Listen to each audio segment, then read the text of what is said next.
আচ্ছা, একটা প্রশ্ন মনে আসছে। এই যে সফল উদ্যোক্তা বা নেতা হওয়া, এর কি কোনো চিরন্তন ফর্মুলা আছে, নাকি সময়ের সাথে সাথে সবকিছুই বদলে যায়? আমরা তো হরহামেশাই দেখি নতুন নতুন ট্রেন্ড আসছে, লিডারশিপ স্টাইল পাল্টাচ্ছে। হুম প্রশ্নটা কিন্তু ভাবনার মতো। কারণ বাইরে থেকে দেখলে তো মনে হয় কত কিছুই বদলে গেছে, তাই না? প্রযুক্তি, বাজার, কাজের ধরন, অনেক কিছুই। কিন্তু একটু গভীরে গেলে হয়তো দেখা যাবে কিছু জিনিস একদম আগের মতোই আছে। মানে সাফল্যের কিছু মৌলিক ভিত্তি। যেমন? যেমন ধরুন সত্যতা কিংবা দূরদর্শিতা, মানুষের সাথে ভালো সম্পর্ক রাখা। এগুলো কি কখনো পুরনো হয়? মনে তো হয় না। ঠিক এই জায়গাটা নিয়েই আমাদের আজকের আলোচনা। আমরা একটা বিশেষ বই নিয়ে কথা বলবো, দ্য গ্রেটেস্ট অন্টারপ্রেনর মোহাম্মদ সাল্লাল্লাহু আলাইহি ওয়াসাল্লাম। লেখক রেদওয়ান ইসলাম নাফিজ। হ্যাঁ, আর এই বইটা লেখার পেছনের গল্পটাও কিন্তু বেশ মজার। সেটাই বলছিলাম। লেখক একবার রকমারি.com-এর প্রতিষ্ঠাতা মানে মাহমুদুল হাসান সোহাগ ভাইয়ের সাথে মার্কাজু দাওয়ার মুফতি আব্দুল মালিক সাহেবের কাছে গিয়েছিলেন। হ্যাঁ, আর সেখানে উদ্যোক্তা বিষয়ক কিছু ইংরেজি বই নিয়ে কথা হচ্ছিল। তখনই লেখক খেয়াল করেন স্টিফেন কোভির ওই যে বিখ্যাত বইটা 7 habits of highly effective people, ওটাতে মহাত্মা গান্ধীর কথা আছে, কিন্তু রসুলুল্লাহ সাল্লাহ আলাইস্লামের কোনো উল্লেখ নেই। অথচ তিনি তো মানবিতিহাসের অন্যতম প্রভাবশালী একজন ব্যক্তিত্ব। ঠিক, এই ব্যাপারটা লেখককে একটু হতাশ করে, কিন্তু একই সাথে একটা অনুপ্রেরণাও দেয়। 2018 সালের দিকে এই ভাবনাটা আসে, আর বইটা বেরোয় 2023 সালে। আর বইটার মূল উদ্দেশ্য? উদ্দেশ্যটা হলো আজকের দিনে সফল উদ্যোক্তাদের যেসব অভ্যাস বা কৌশল আমরা দেখি, সেগুলোকে রসুলুল্লাহ সাল্লাহ সাল্লামের জীবন আর দর্শনের আলোয় ফেলে দেখা। তাকে শুধু একজন ধর্মীয় নেতা হিসেবে নয়, একজন সফল ব্যবসায়ী, একজন সংগঠক হিসেবে তুলে ধরা। দারুণ একটা প্রচেষ্টা। আর আমাদের আজকের এই আলোচনার লক্ষ্যও সেটাই, বইটার মূল কথাগুলো তুলে ধরা। রসুলুল্লাহ সাল্লাল্লাহু আলাইহি ওয়াসাল্লামের ব্যবসায়িক দিক, তার নেতৃত্ব গুণ, যেগুলো হয়তো আমরা অনেকেই সেভাবে জানি না, কিন্তু আজকের দিনেও ভীষণ প্রাসঙ্গিক। একদম। আর বইটার রিসার্চের গভীরতা কিন্তু অসাধারণ। ৩৬০ পৃষ্ঠার বই, অথচ রেফারেন্স প্রায় ১৪৫০। ১৪৫০? অবিশ্বাস্য! এটা তো সাধারণ জীবনী নয়, রীতিমতো একটা গবেষণা। হ্যাঁ, বলতে গেলে তাই। আচ্ছা, তাহলে চলুন একটু সেই সময়ে ফিরে যাই। মক্কা আর কুরাইশ বংশ, তাদের ব্যবসায়িক প্রেক্ষাপটটা ঠিক কেমন ছিল? আমরা জানি তারা সম্ভ্রান্ত, কিন্তু মূল পরিচয় কি ব্যবসায়ী হিসাবেই ছিল? একদম। কুরাইশরা তো আসলে হজরত ইব্রাহিম আলাহিসাল্লামের বংশধর, আর মক্কাকে কেন্দ্র করে তারা একটা বিশাল বাণিজ্য বলয় তৈরি করেছিল। যদিও দুঃখজনকভাবে এই বংশেরই অনেকে পরে নবুয়তের বিরোধিতা করে। তবে তাদের ব্যবসায়িক ঐতিহ্য ছিল খুব সমৃদ্ধ। এই যে জমজম কূপ, এটার পরই তো মক্কায় আবার বসতি গড়ে ওঠে আর কুরাইশদের উত্থান হয়। তাদের এক পূর্বপুরুষ কুসাই মক্কার প্রশাসনিক ব্যবস্থাকে খুব সুন্দরভাবে সাজিয়েছিলেন, 6টা ভাগে ভাগ করেছিলেন। এটাও তাদের ব্যবসা বাণিজ্যে সাহায্য করেছে। তাদের বাণিজ্যের পরিধি কতটা বড় ছিল? শুনেছি বিশাল বিশাল কাফেলা যেত। বিশাল মানে বিশাল। একটা উদাহরণ দেই। একবার সিরিয়া থেকে একটা কুরাইশ কাফেলা ফিরছিল। তাতে প্রায় ৫০,০০০ দিনার মূল্যের পণ্য ছিল। ভাবা যায়, ৭০০ ব্যবসায়ী, ২৫০০ উট। বলেন কি, ২৫০০ উট? হ্যাঁ, তারা সিজন অনুযায়ী বাণিজ্য করত। গ্রীষ্মকালে যেত সিরিয়ার দিকে মানে শাম দেশে, আর শীতকালে যেত ইয়েমেনের দিকে। এটা শুধু কেনাবেচা ছিল না, এটাই ছিল তাদের অর্থনীতির মূল ইঞ্জিন। রাসূলুল্লাহ সাল্লাল্লাহু আলাইহি সাল্লামের প্রপিতামহ হাশেমের একটা বিশেষ অবদানের কথা বলছিলেন, ইলাফ চুক্তি। এটা আসলে কি ছিল? হাশেম খুব দূরদর্শী ছিলেন। তিনি বুঝেছিলেন এত বড় বাণিজ্য চালাতে গেলে নিরাপত্তা লাগবে। তাই তিনি আশপাশের বিভিন্ন রাজ্যের শাসকদের সাথে নিরাপত্তা চুক্তি করেন। এটা ইলাফ চুক্তি। ও আচ্ছা, মানে আজকের দিনে ট্রেড অ্যালায়েন্সের মতো? অনেকটা সেরকমই। এর ফলে কুরাইশদের বাণিজ্য পথগুলো নিরাপদ হয়ে যায়, তাদের প্রভাব বাড়ে। মক্কার চামড়ার জিনিস কিন্তু তখন খুব বিখ্যাত ছিল। আবিসিনিয়ার সম্রাটকেও তারা চামড়াজাত পণ্য উপহার দিত। তার মানে মক্কা তখন একটা কসমোপলিটন ট্রেড হাব। আচ্ছা, সেই সমাজে নারীদের ব্যবসায়িক ভূমিকা কেমন ছিল? বেশ ভালোই ছিল। দেখুন, হজরত খাদিজা রাহ নিজেই তো একজন অত্যন্ত সফল আর সম্ভ্রান্ত ব্যবসায়ী ছিলেন। তার ব্যবসার সুনাম ছিল মক্কা জুড়ে। হ্যাঁ, তার কথা তো আমরা জানি। এমনকি আবু জেহেলের মা, তিনিও কিন্তু ব্যবসার সাথে জড়িত ছিলেন। তো এটা বোঝা যায় যে নারীদের অংশগ্রহণের সুযোগ ছিল। তবে হ্যাঁ, সবাই তো আর ব্যবসায়ী ছিল না। যাযাবর বেদহী ছিল, পশুপালক, শিকারী, চামড়ার কারিগর, এরকম নানা পেশার মানুষ ছিল। সুদখোর ইহুদিরাও ছিল। এবার যদি সরাসরি রসুল্লাহ সাল্লাহ আলাইহি ওয়াসাল্লামের নিজের ব্যবসায়িক জীবনে আসি, তিনি নিজে ব্যবসাকে কিভাবে দেখতেন? তিনি ব্যবসাকে খুব সম্মানে চোখে দেখতেন। নিজে হাতে কাজ করা, সৎ পথে উপার্জন করাকে খুব উৎসাহিত করতেন। নবী দাউদ আইয়ার উদাহরণ দিতেন, যিনি নিজে বর্ম বানিয়ে জীবিকা চালাতেন। নিজে হাতে কাজ। হ্যাঁ, আর তিনি তো বলেছেনও, সৎ আর বিশ্বস্ত ব্যবসায়ী কিয়ামতের দিন নবী, সিদ্দিক আর শহীদদের সাথে থাকবে। এটা ব্যবসাকে একটা বিরাট মর্যাদা দেয়, তাই না? অবশ্যই। তিনি কি একাই ব্যবসা করতেন নাকি অংশীদারিত্বেও করেছেন? দুটোই করেছেন। নবুয়াতের আগে আবদুল্লাহ ইবনে সায়েব নামে একজনের সাথে তার পার্টনারশিপ ছিল। ইবনে সায়েবরা পরে বলেছেন, রসুল্লাহ সাল্লাহ আলাইসাল্লাম ছিলেন তার দেখার শ্রেষ্ঠ পার্টনার। কোনোদিন কোনো কিছু নিয়ে মনোমালিন্য বা ঝগড়া হয়নি। বাহ! আর খাদিজা রাদিয়াল্লাহু তাআলার সাথে? খাদিজা রাদিয়াল্লাহু তাআলার সাথে তিনি মোদারাবা ভিত্তিতে ব্যবসা করেছেন। মোদারাবা, এই মডেলটা একটু যদি বুঝিয়ে বলতেন, এটা কি আজকের দিনেও চলে? অবশ্যই চলে। ইসলামিক ফাইন্যান্সে তো এটা খুব গুরুত্বপূর্ণ একটা কনসেপ্ট। মোদারাবা মানে হল, একজন টাকা বা পুঁজি দেবে, তাকে বলে রাব্বুল মাল, আর অন্যজন তার শ্রম, মেধা, সময় দিয়ে ব্যবসা চালাবে, তাকে বলে মুদারিব। আচ্ছা। লাভ হলে আগে থেকে ঠিক করা অনুপাতে ভাগ হবে, আর যদি লোকসান হয় তাহলে যিনি পুঁজি দিয়েছেন আর্থিক ক্ষতিটা তার, আর যিনি শ্রম দিয়েছেন তার শ্রমটা বৃথা গেল। মানে ঝুঁকিটা ভাগাভাগি হচ্ছে। এখানে রসুল্লাহ সাল্লাহ আলাইসাল্লাম ছিলেন মুদারিব, আর খাদিজা রাদিয়াল্লাহু তাআলা আনহা ছিলেন রাব্বুল মাল। ইন্টারেস্টিং। তার ব্যবসায়িক সফরগুলো কেমন ছিল? সবচেয়ে বিখ্যাত কোনটা? বেশ কয়েকটা সফর করেছেন। ছোটবেলায় চাচার সাথে সিরিয়া গেছিলেন। সেই যে পাদ্রি বাহিরার ঘটনা, সেটা তো বিখ্যাত।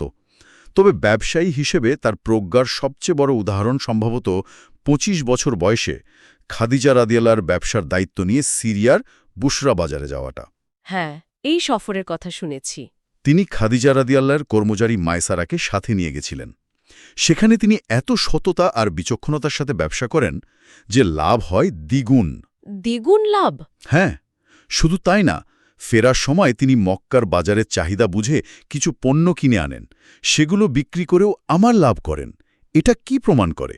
তার মার্কেট অ্যানালিসিস, সততা আর দারুণ ব্যবসায়িক দূরদর্শিতা। একদম অসাধারণ। এছাড়া আর কোথায় কোথায় সফর করেছেন? ইয়ামান, বাহরেন, এরকম বিভিন্ন জায়গায় গেছেন। আবার মক্কার আশেপাশে স্থানীয় বাজার, যেমন হুবাসা বাজার, সেখানেও বাণিজ্য করেছেন। হজের সময় বা বিভিন্ন মেলা বা উৎসবেও ব্যবসা হতো। আরেকটা বিষয় বইটাতে আছে, হিলফুল ফুজুল। এর সাথে ব্যবসার সম্পর্কটা কি? হিলফুল ফুজুল ছিল মূলত একটা সামাজিক চুক্তি। আরবের বিভিন্ন গোত্র মিলে করেছিল। উদ্দেশ্য ছিল অন্যায়ের বিরুদ্ধে দাঁড়ানো। এর একটা বড় লক্ষ্য ছিল বাইরের ব্যবসায়ীদের নিরাপত্তা দেওয়া, তাদের অধিকার রক্ষা করা, যাতে মক্কা এসে কেউ তাদের ওপর জুলুম করতে না পারে। ও, মানে ফেয়ার ট্রেডের মতো। হ্যাঁ, বলতে পারেন এটা একটা ফেয়ার ট্রেড প্র্যাকটিসের আর্লি ফর্ম। রাসূলুল্লাহ সাল্লাল্লাহু আলাইহি সাল্লাম নবুয়তের আগেও এই সংগঠনে ছিলেন, পরেও এর খুব প্রশংসা করেছেন। দারুণ। এবার একটা ইন্টারেস্টিং দিকে যাই। বইটাতে দেখানো হয়েছে আজকের দিনের যে সেলফ হেল্প গুরুরা আছেন বা বিজনেস লিডাররা সফলতার জন্য যেসব অভ্যাসের কথা বলেন, যেমন Stephen Covey, Robert Kiyosaki, Napoleon Hill. হ্যাঁ, তাদের কথার সাথে নাকি রাসূলুল্লাহ সাল্লাল্লাহু আলাইহি ওয়াসাল্লামের জীবন দর্শনের অনেক মিল পাওয়া যায়। একদম। এটা বইটার একটা খুবই শক্তিশালী দিক। লেখক দেখিয়েছেন সফলতার অনেক মূলনীতি আসলে সময়ের সাথে বদলায় না। যেমন ধরুন, পড়ার অভ্যাস। হ্যাঁ, বিল গেটস, ওয়ারেন বাফেট সবাই তো প্রচুর পড়েন। ঠিক। আর দেখুন, ইসলামের প্রথম বাণীটাই কি ছিল? ইকরা, পড়ো। রাসূলুল্লাহ সাল্লাল্লাহু আলাইহি সাল্লাম জ্ঞানার্জনকে ফরজ বলেছেন, মানে অত্যাবশ্যক। এর মানে কি? শেখার কোনো বিকল্প নেই, জানার কোনো শেষ নেই।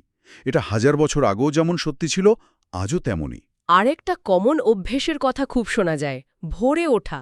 আজকের দিনের বড় বড় সিইও যেমন টিম কুক বা জেফ বেজোস, এদের দিন শুরু হয় খুব ভোরে। ঠিক। রাসূলুল্লাহ সাল্লাল্লাহু আলাইহি সাল্লাম নিজেও তো শেষ রাতে তাহাজ্জুদের জন্য উঠতেন। ভোরের সময়টাকে খুব গুরুত্ব দিতেন। এবাদত করতেন, দিনের কাজের পরিকল্পনা করতেন। আবার এশার পর অকারণে জেগে থাকা বা গল্পগুজব করা পছন্দ করতেন না। এর মানে কি ডিসিপ্লিন নাকি সময়ের সঠিক ব্যবহার? দুটোই। দিনের সবচেয়ে প্রোডাক্টিভ সময়টাকে কাজে লাগানো, আবার একটা শৃঙ্খলার মধ্যে জীবনটাকে বাঁধা। এটা শুধু সময়ের সদ্ব্যবহার নয়, মানসিক স্থিরতার জন্য কিন্তু জরুরি। শরীরচর্চা বা ফিটনেস, রিচার্ড ব্র্যানসনের মতো উদ্যোক্তারা তো ফিটনেস নিয়ে খুব সচেতন। রসুলুল্লাহ সাল্লাল্লাহু সাল্লাম অসম্ভব কর্মঠ ছিলেন। তিনি বেশ দ্রুত হাঁটতেন, আজকের দিনের পাওয়ার ওয়াকিংয়ের মতো। স্ত্রী আয়েশা রাদিয়াল্লাহু তাআলা আনহার সাথে দৌড় প্রতিযোগিতা করার ঘটনাও আছে। যুদ্ধের ময়দানে তার শারীরিক সক্ষমতা ছিল দেখার মতো। শিক্ষাটা পরিষ্কার, শরীর ঠিক না থাকলে কোনো কাজই ঠিকমতো করা যায় না। আর উচ্চাকাঙ্ক্ষা আর কঠোর পরিশ্রম, এগুলো তো লাগবেই। অবশ্যই। রাসূলুল্লাহ সাল্লাল্লাহু সাল্লাম বলেছেন, আল্লাহ পালা উঁচু মানের কাজ, মহৎ কাজ পছন্দ করেন। তিনি নিজে যেমন পরিশ্রমী ছিলেন, অন্যদেরও সৎ পথে খেটে খাওয়ার জন্য উৎসাহিত করেছেন। ভুল থেকে শেখার কথাও বলেছেন। হ্যাঁ, ওই যে মমিন একই গর্ত থেকে দুইবার দংশিত হয় না। একদম। মানে ভুল হবে, ব্যর্থতা আসবে, কিন্তু সেটা থেকে শিক্ষা নিয়ে সামনে এগোতে হবে। টমাস এডিসনের কথাটা মনে পড়ে, তাই না? তিনি নাকি 10,000 বার ব্যর্থ হয়েছিলেন ইলেকট্রিক বাল্ব বানাতে গিয়ে। হ্যাঁ, তিনি বলেছিলেন, আমি ব্যর্থ হইনি, শুধু 10,000 উপায় খুঁজে পেয়েছি যেগুলো কাজ করে না। ঠিক তাই, এই মানসিকতাটা দরকার। আর সততা, বিশ্বাসযোগ্যতা, যাকে বলে আমানতদারিতা, ব্যবসায় তো এটাই মনে হয় সবচেয়ে দামি জিনিস। নিঃসন্দেহে। রাসূলুল্লাহ সাল্লাল্লাহু আলাইহি ওয়াসাল্লামকে তো সবাই নবুয়তের আগে থেকেই আল আমিন বা বিশ্বস্ত বলে ডাকত। তিনি বলেছেন, যার আমানতদারিতা নেই তার ঈমান নেই, মানে ঈমান পূর্ণাঙ্গ নয়। মুনাফিকের 3টা লক্ষণের একটা হলো আমানতের খেয়ানত করা। আর অন্যদিকে অন্যদিকে সৎ আর বিশ্বস্ত ব্যবসায়ী, তার মর্যাদা অনেক উঁচুতে। নবী, সিদ্দিক, শহীদদের সাথে তার হাসর হবে। আজকের কর্পোরেট ভাষায় যাকে আমরা ইন্টিগ্রিটি বা ট্রাস্টওয়ার্থিনেস বলি, সেটাই তিনি শিখিয়েছেন। একেবারে গোড়ার কথা। এই অভ্যাসগুলোর সাথে স্টিফেন কোভির 7 হ্যাবিটসের মিলগুলো বইতে কিভাবে দেখানো হয়েছে? যেমন প্রথম অভ্যাস, প্রোঅ্যাক্টিভ হওয়া, বি প্রোঅ্যাক্টিভ। প্রোঅ্যাক্টিভ মানে কি? মানে হলো নিজের কাজের দায়িত্ব নেওয়া, পরিস্থিতির দোষ না দিয়ে বা অজুহাত না খুঁজে নিজে উদ্যোগী হওয়া, পরিস্থিতিকে নিয়ন্ত্রণ করার চেষ্টা করা। রাসূলুল্লাহ সাল্লাল্লাহু আলাইহি ওয়াসাল্লাম কি বলেছেন? তোমরা প্রত্যেকেই দায়িত্বশীল এবং নিজের দায়িত্ব সম্পর্কে জিজ্ঞাসিত হবে। মানে নিজের ওপর ফোকাস করা। হ্যাঁ, নিজের নিয়ন্ত্রণের মধ্যে যা আছে সেদিকে মনোযোগ দেওয়া, অহেতুক কাজে সময় নষ্ট না করা, আর ভুল হলে সেটা স্বীকার করে নেওয়া, সেখান থেকে শেখা, এটাও প্রোঅ্যাক্টিভ হওয়ার অংশ। দ্বিতীয় অভ্যাস, শেষ পরিণাম মনে রেখে কাজ শুরু করা, begin with the end in mind. এর মানে হলো একটা লক্ষ্য ঠিক করে সেদিকে এগিয়ে যাওয়া। জীবনের চূড়ান্ত লক্ষ্য কি? রাসূলুল্লাহ সাল্লাল্লাহু আলাইহি সাল্লাম সব সময় পরকালের জীবনকে সামনে রাখতে বলেছেন। যার মূল চিন্তা আখিরাত বা পরকাল, আল্লাহ তার দুনিয়ার প্রয়োজন পূরণের দায়িত্ব নিয়ে নেন। ব্যবসার ক্ষেত্রে এর প্রয়োগ কি? দীর্ঘমেয়াদী লক্ষ্য স্থির করা, শুধু আজকের লাভ বা কালকের লাভের কথা না ভেবে 10 বছর পর আমি কোথায় যেতে চাই সেই অনুযায়ী পরিকল্পনা করা, একটা ভিশন থাকা। তৃতীয় অভ্যাস, আগের কাজ আগে করা, প্রায়োরিটি সেট করা। ইসলাম তো সময় ব্যবস্থাপনার উপর খুব জোর দেয়। কোন কাজটা আগে করতে হবে, কোনটা পরে, এটা জানা খুব জরুরি। যেমন নামাজের সময় হলে আগে নামাজ পড়া, বিয়েতে দেরি না করা, মৃত ব্যক্তির দাফনে দেরি না করা, জরুরি কাজ ফেলে না রাখা। ব্যবসায়ও তো এটাই লাগে, তাই না? কোনটা আর্জেন্ট, কোনটা ইম্পর্ট্যান্ট, এটা বুঝে কাজ করা। একদম। চতুর্থ অভ্যাস, তুমিও জিতবে, আমিও জিতব, থিঙ্ক উইন উইন। এটা আজকের দিনে কতটা সম্ভব? চারিদিকে তো শুধু প্রতিযোগিতা। এটাই তো ইসলামের বিশেষত্ব। রাসূলুল্লাহ সাল্লাল্লাহু আলাইহি ওয়াসাল্লাম শিখিয়েছেন, অন্যকে হারিয়ে বা অন্যের ক্ষতি করে জেতার মানসিকতা রাখা যাবে না। তিনি বলেছেন, যে তার ভাইয়ের প্রয়োজন পূরণ করে, আল্লাহ তার প্রয়োজন পূরণ করেন। মানে পারস্পরিক সহযোগিতা। হ্যাঁ, ব্যবসায়িক পার্টনারশিপ হোক, কাস্টমারের সাথে সম্পর্ক হোক বা কর্মচারীদের সাথে সম্পর্ক, সব জায়গায় যদি এই উইন উইন অ্যাপ্রোচটা রাখা যায়, তাহলে হয়তো তাৎক্ষণিক লাভ একটু কম মনে হতে পারে, কিন্তু দীর্ঘমেয়াদে আস্থা তৈরি হয়, আর আস্থাই তো ব্যবসার আসল পুঁজি। ঠিক। পঞ্চম অভ্যাস, আগে অন্যকে বোঝার চেষ্টা করা, পরে নিজেকে বোঝানো। Seek first to understand, then to be understood. মানে ভালো শ্রোতা হওয়া। রাসূলুল্লাহ সাল্লাল্লাহু আলাইহি সাল্লাম অসাধারণ শ্রোতা ছিলেন। কেউ তার সাথে কথা বলতে এলে তিনি পুরো মনোযোগ দিয়ে তার কথা শুনতেন, বক্তার দিকে সম্পূর্ণ ঘুরে বসতেন। সাহাবীরা বলতেন, কথা বলার সময় মনে হতো আমিই বুঝি তার কাছে সবচেয়ে গুরুত্বপূর্ণ ব্যক্তি। এটা তো কমিউনিকেশনের জন্য খুব জরুরি। অবশ্যই। অন্যের কথাটা, তার প্রয়োজনটা, তার দৃষ্টিভঙ্গিটা যদি আগে না বুঝি, তাহলে তো নিজের কথা বোঝানো কঠিন। ব্যবসায়, পরিবারের সবখানে এটা সত্যি। ষষ্ঠ অভ্যাস, সমন্বিত ক্রিয়া বা সিনার্জি, সিনার্জাইজ মানে একসাথে কাজ করার শক্তি, টিম ওয়ার্ক। রাসূলুল্লাহ সাল্লাল্লাহু আলাইহি সাল্লাম বলেছেন, মুমিনরা হলো একটা প্রাচীরের মতো, একে অপরের শক্তি যোগায়। তিনি সবসময় ঐক্যের ওপর জোর দিয়েছেন, বিভিন্ন গোত্র, বিভিন্ন দলের মধ্যে সহযোগিতা তৈরি করেছেন। মানে ডাইভার্সিটিকেও গুরুত্ব দিয়েছেন। অবশ্যই। ওরানেও তো আছে। আল্লাহ মানুষকে বিভিন্ন জাতি গোত্রে ভাগ করেছেন যাতে তারা একে অপরকে জানতে পারে। ভিন্নতাকে সম্মান করে একসাথে কাজ করার মধ্যেই তো আসল শক্তি। আজকের ভাষায় যাকে বলে কোল্যাবোরেশন বা টিমওয়ার্ক। আর সপ্তম অভ্যাস করাতে ধার দেওয়া, শার্পেন দ্য স, মানে নিজের যত্ন নেওয়া, নিজেকে আপগ্রেড করা। কবি এখানে 4টা দিকের কথা বলেছেন: শারীরিক, মানসিক, আধ্যাত্মিক আর সামাজিক। দেখুন, রাসূলুল্লাহ সাল্লাল্লাহু আলাইহি সাল্লামের জীবনে এই 4টা দিকের প্রতিই কিন্তু যত্ন নেওয়ার কথা আছে। কিভাবে? শরীরের হক আদায় করা এটা শারীরিক যত্ন, জ্ঞানার্জন করা, চিন্তা করা এটা মানসিক বা জ্ঞানগত উন্নয়ন, ইবাদত করা, আল্লাহর সাথে সম্পর্ক ঠিক রাখা এটা আধ্যাত্মিক উন্নয়ন, আর পরিবার, প্রতিবেশী, সমাজের মানুষের সাথে সুসম্পর্ক বজায় রাখা এটা সামাজিক উন্নয়ন। এই সবগুলো মিলেই তো একজন মানুষ পরিপূর্ণ হয়, তার করাতে ধার থাকে। অসাধারণ। মানে স্টিফেন পৌনি যেগুলোকে বলছেন হ্যাবিটস, সেগুলো আসলে কালোত্তীর্ণ জীবন দর্শন। এবার যদি একটু ব্যবসায়িক নৈতিকতা আর ম্যানেজমেন্ট কৌশলের দিকে তাকাই, মহানবী সাল্লাল্লাহু আলাইহি ওয়াসাল্লামের জীবনী কি পাই আমরা? নৈতিকতার ভিত্তি তো আগেই বলেছি, সততা আর স্বচ্ছতা। ওজনে কম না দেওয়া, পণ্যের দোষ থাকলে বলে দেওয়া, কোনো রকম ধোঁকা না দেওয়া, এগুলোর উপর বারবার জোর দেওয়া হয়েছে। শ্রমিকের অধিকারের কথাও বলছিলেন। হ্যাঁ, এটা খুবই গুরুত্বপূর্ণ। তিনি বলেছেন, শ্রমিকের ঘাম শুকানোর আগেই তার পারিশ্রমিক দিয়ে দাও। আজকের দিনে আমরা যাকে বলি ফেয়ার লেবার প্র্যাকটিসেস, এটাই তো সেটা। আবার দেখুন, ক্ষতিকর পণ্য যেমন মদ বা শূকরের মাংস, যা ইসলামে হারাম, সেগুলোর ব্যবসাও নিষিদ্ধ। কারণ যা খাওয়া হারাম, তার ব্যবসাও হারাম। আর সুদ বা রিবা, এটার উপর তো খুব কঠোর নিষেধাজ্ঞা। হ্যাঁ, সুদকে অত্যন্ত কঠোরভাবে নিষেধ করা হয়েছে। কারণ সুদভিত্তিক অর্থনীতি সমাজে বৈষম্য তৈরি করে। পুঁজি শুধু পুঁজিকেই টানে, সেখানে শ্রম বা মেধার মূল্য কমতে থাকে। ধনী আরও ধনী হয়, গরিব আরও গরিব। ঝুঁকি ছাড়া নিশ্চিত লাভ। ঠিক। ইসলাম ঝুঁকি শেয়ারিংকে উৎসাহিত করে, যেমন মোদারাবা বা মুশারাকা, অংশীদারি ব্যবসা। কিন্তু সুদকে আল্লাহ ও তার রসুলের সাথে যুদ্ধে সামিল বলা হয়েছে। ভাবুন একবার, কতটা ভয়াবহ। আসলে আচ্ছা, ম্যানেজমেন্টের ক্ষেত্রে কি উদাহরণ আছে? অনেক আছে। যেমন ধরুন বাজার বিশ্লেষণ। তিনি যখন মদিনায় হিজরাত করলেন, দেখলেন সেখানকার বাজার মূলত ইহুদিদের নিয়ন্ত্রণে। তিনি বললেন, এটা তোমাদের মুসলিমদের জন্য উপযুক্ত বাজার নয়। এরপর তিনি মুসলিমদের জন্য আলাদা একটা বাজার প্রতিষ্ঠা করলেন। এটা কিন্তু মার্কেট নিড বোঝা এবং সেই অনুযায়ী ব্যবস্থা নেওয়ার দারুণ উদাহরণ। পরামর্শ করার ব্যাপারটা? হ্যাঁ, তিনি যে কোনো গুরুত্বপূর্ণ সিদ্ধান্ত নেওয়ার আগে সাহাবীদের সাথে পরামর্শ করতেন। আজকের ম্যানেজমেন্টে যাকে বলে কনসালটেশন বা টিম ডিসিশন মেকিং। আবার দেখুন, তিনি সময়ের সেরা কৌশল বা প্রযুক্তি ব্যবহার করতেন। যেমন সবাইকে ডাকার জন্য সাফা পাহাড়ে উঠেছিলেন, কারণ ওটাই ছিল সবচেয়ে কার্যকর উপায়। মসজিদে খুতবার জন্য মিম্বার তৈরি করিয়েছিলেন। লিখিত চুক্তির কথাও তো আছে। অবশ্যই। ঋণ আদান প্রদান বা কোনো চুক্তি হলে তা লিখে রাখার জন্য কোরআনেও নির্দেশ আছে। রাসূলুল্লাহ সাল্লাল্লাহু আলাইহি ওয়াসাল্লাম নিজেও চুক্তিপত্র ব্যবহার করেছেন। এটা স্বচ্ছতা আনে, ভুল বোঝাবুঝি কমায়, জবাবদেহিতা নিশ্চিত করে। একেবারে প্রফেশনাল অ্যাপ্রোচ। বইটাতে যুদ্ধকৌশলকে ব্যবসায় প্রয়োগের কথাও বলা হয়েছে। এটা একটু অন্যরকম লাগছে। হ্যাঁ, শুনতে একটু অন্যরকম লাগতে পারে, কিন্তু আজকের দিনের মার্কেটিং বা স্ট্র্যাটেজি, এই শব্দগুলো তো মিলিটারি থেকেই এসছে, তাই না? তা অবশ্য ঠিক। বইটিতে মালয়েশিয়ান কিছু গবেষকের রেফারেন্স আছে।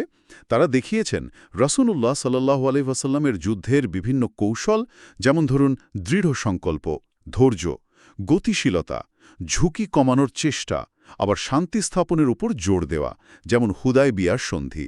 এগুলো কিন্তু আধুনিক বিজনেস স্ট্র্যাটেজিতেও কাজে লাগানো যায়। হুদায়বিয়ার সন্ধি তো প্রথমে মুসলিমদের জন্য কিছুটা উপকারী মনে হয়েছিল। হ্যাঁ, আপাত দৃষ্টিতে তাই মনে হয়েছিল, কিন্তু দীর্ঘমেয়াদে ওটাই মক্কা বিজয়ের পথ খুলে দিয়েছিল। এটা কি শেখায়? স্ট্র্যাটেজিক ভিশন, তাৎক্ষণিক লাভের চেয়ে দীর্ঘমেয়াদের লক্ষ্যকে গুরুত্ব দেওয়া, প্রয়োজনে কঠিন নেগোসিয়েশন করা। আর রিস্ক ম্যানেজমেন্ট? যুদ্ধের পরিকল্পনা মানেই তো ঝুঁকি বিশ্লেষণ। কোথায় ঝুঁকি বেশি, কোথায় কম, কিভাবে ঝুঁকি কমানো যায়, এগুলো তো ভাবতেই হয়। যেমন খন্দকের যুদ্ধে পরিখা খনন করা হয়েছিল কেন? মদিনাকে শত্রুর আক্রমণ থেকে বাঁচানোর জন্য। এটা একটা রিস্ক মিটিগেশন স্ট্র্যাটেজি। ব্যবসায়ও তো কত রকম ঝুঁকি থাকে, মার্কেট রিস্ক, ফিনান্সিয়াল রিস্ক, সেগুলো আগে থেকে বুঝতে পারা এবং ব্যবস্থা নেওয়া জরুরি। বোঝা গেল। এবার আসি রিজিক, হালাল উপার্জন আর জাকাতের প্রসঙ্গে। রিজিক নিয়ে ইসলামের ধারণাটা কি? চেষ্টা বেশি গুরুত্বপূর্ণ নাকি ভাগ্য? ইসলাম বলে রিজিক আসে আল্লাহর কাছ থেকে।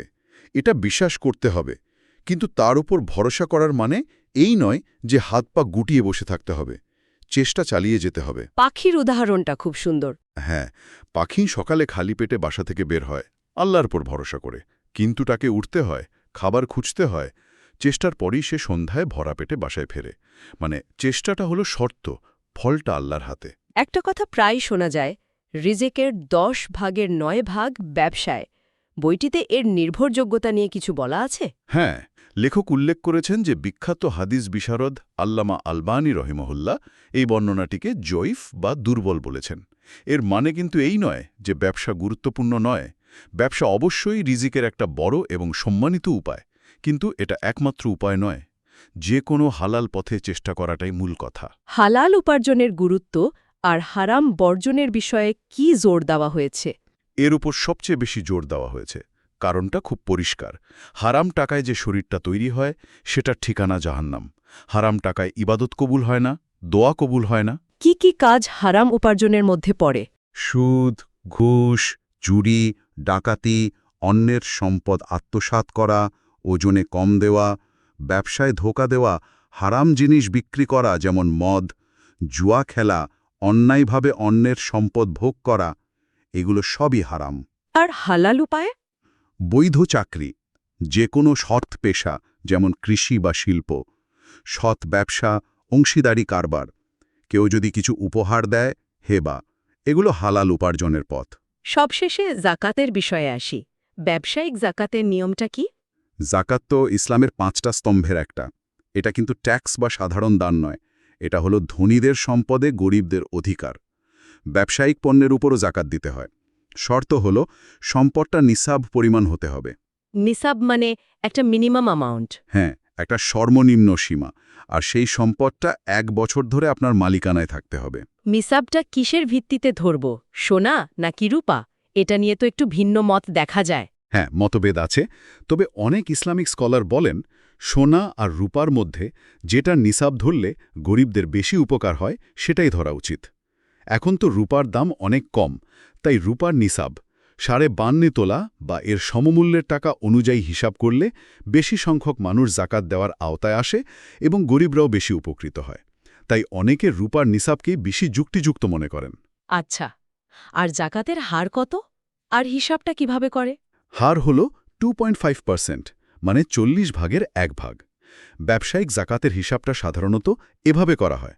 বছর শেষে আপনার কাছে যে ব্যবসায়িক পণ্য আছে তার বর্তমান বাজার মূল্য প্লাস আপনার হাতে থাকা নগদ টাকা প্লাস অন্যের কাছে পাওনা আদায়যোগ্য টাকা, আপনার নিজের পরিশোধযোগ্য ঋণ ইজ ইকুয়াল টু মোট জাকাতযোগ্য সম্পদ। এই মোট সম্পদের উপর 2.5% জাকাত দিতে হবে। আর এই জাকাতের টাকা কাদের দেওয়া যাবে? কোরআনে 8টা খাতের কথা পরিষ্কার বলা আছে।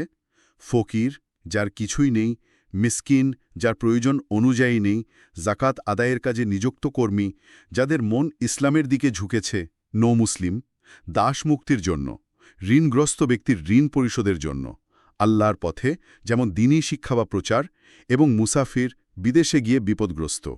বইতে জাকাতের কাপড়ের মান নিয়েও একটা প্রশ্ন তোলা হয়েছে, তাই না? হ্যাঁ, লেখক একটা খুব জরুরি প্রশ্ন তুলেছেন।